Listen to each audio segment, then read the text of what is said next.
Hello, the Infinite Man is back again at your service.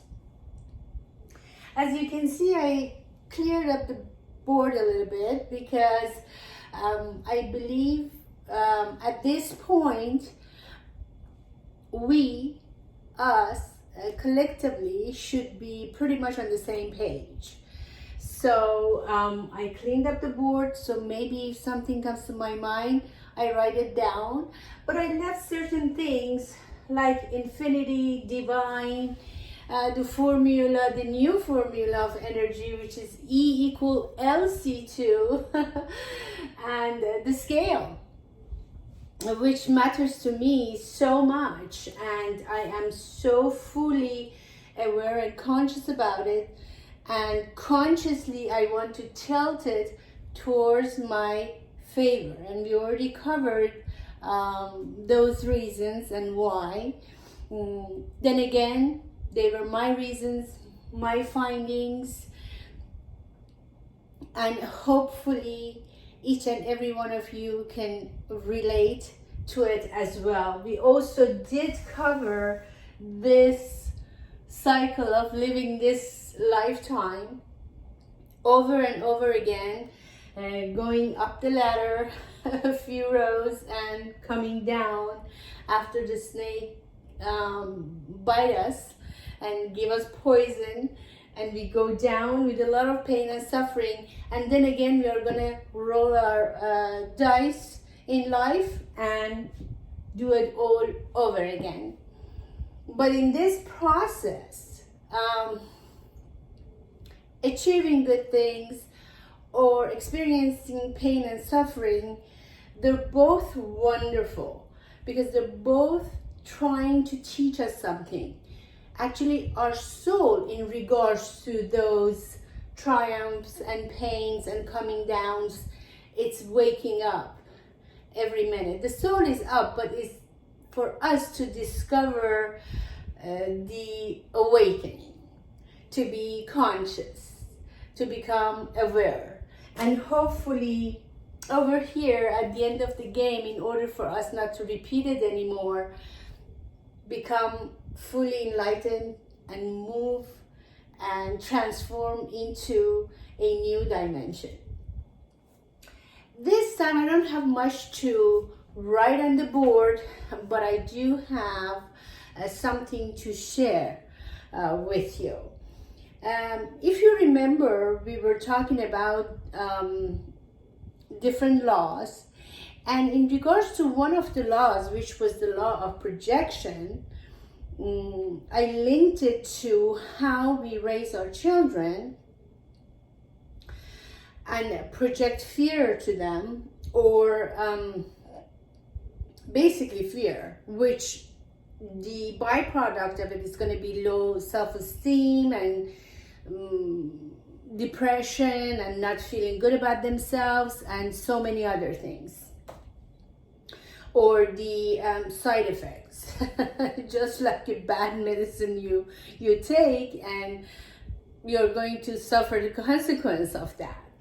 And I told you that when I go there, I may have a lot of people totally disagree with me or semi-agree with me or getting really mad at me. And I said, as long as I'm behind this this side of the video, I'm okay. Even though probably you guys can find me.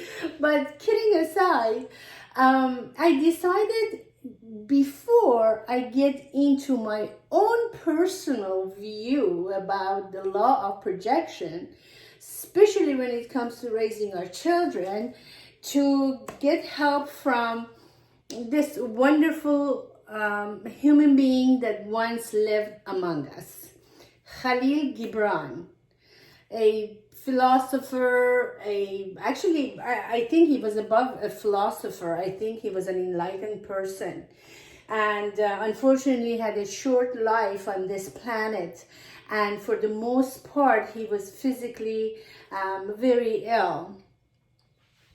But he did his masterpieces from the bed that he was resting and recuperating. And he did a lot of the paintings or drawing in his book himself.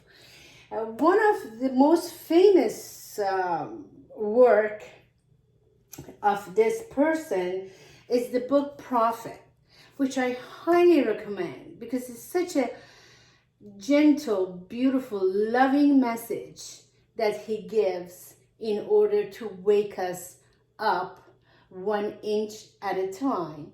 The story is a story of a prophet that goes among the people, I think in an island or something, and then the people around him throw questions at him, and his answers in regards to those questions are each chapter.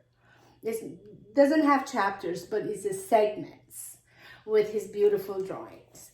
So I picked the one in regards to children. Now imagine the setting that he's there and someone asks him what is his opinion. And remember this, by the way, this beautiful, that he did it himself, this beautiful drawing, and it's going to make sense to you. Okay, it's pretty short. It says, and a woman who held a baby against her bosom said, "Speak to us of children." And he said, meaning the prophet, "Your children are not your children.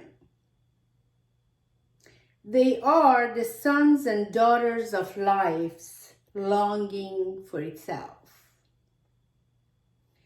They come through you, but not from you, and though they are with you, and yet they belong not to you. You may give them your love, but not your thoughts, for they have their own thoughts. You may house their bodies, but not their souls, for their souls dwell in the house of tomorrow, which you cannot visit, not even in your dreams. You may strive to be like them, but seek not to make them like you. For life goes not backward, nor tarries with yesterday. Tarries with yesterday. You are the bow. The bows from which your children as living arrows are sent forth. The archer sees the mark upon the path of the infinite, and he bends you with his might that his arrows may go swift and far. And all of the his are spelled with capital H, meaning the supreme power, divine, God. Let your bending in the archer's hand be for gladness. Let them go with blessing and gladness. For even as he loves the arrow that flies, so he loves also the bow that is stayed.